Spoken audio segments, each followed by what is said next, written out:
Fugitive Gregory P. Hyman Jr., of Forest City, Maine, was arrested on charges related to making false statements to the VA. Allegedly, Hyman falsely represented to the VA in May 2023 that he had been wheelchair-bound since 2004 and was unable to walk or stand.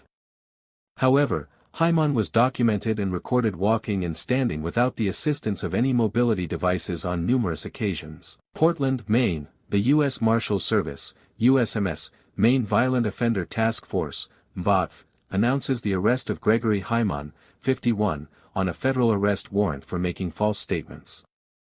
Hyman was a fugitive for over a year, evading law enforcement after the issuance of an April 29, 2024, arrest warrant from the Department of Veterans Affairs, Office of Inspector General. On April 19, 2024, Hyman disappeared from his residence after taking a canoe with his belongings to a river near the Canadian border. Initially, it was believed Hyman may have drowned. Over 15 game wardens, dozens of civilians, aircraft, watercraft, and all-terrain vehicles from the Maine Game Warden Service responded to the call and began a search that lasted several days, all in an attempt to find Hyman or recover his body. After further investigation, though it was made to look like a possible drowning, it was determined that Hyman was in fact not deceased and his disappearance was ruled suspicious.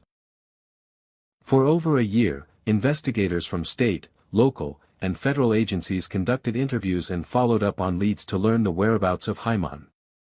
On August 21, 2025, after receiving a collateral lead from the USMS District of Maine Violent Offender Task Force, U.S. Marshals from the Eastern District of Missouri identified a subject who matched the physical similarities of Hyman at an Amtrak station in La Plata, Missouri.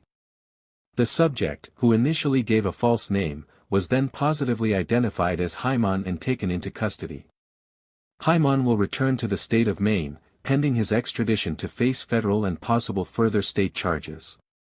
The USMS District of Maine, Chief Deputy U.S. Marshal, Josh Taylor said, "This investigation underscores the extent of commitment that our task force and its partners will go, pursuing those who evade law enforcement.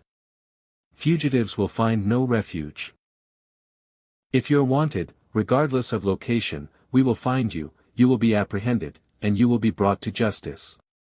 The United States Marshal Service Maine Violent Offender Task Force would like to recognize the USMS Eastern District of Missouri, Department of Veterans Affairs Office of Inspector General, and the Maine Warden Service who assisted in this investigation.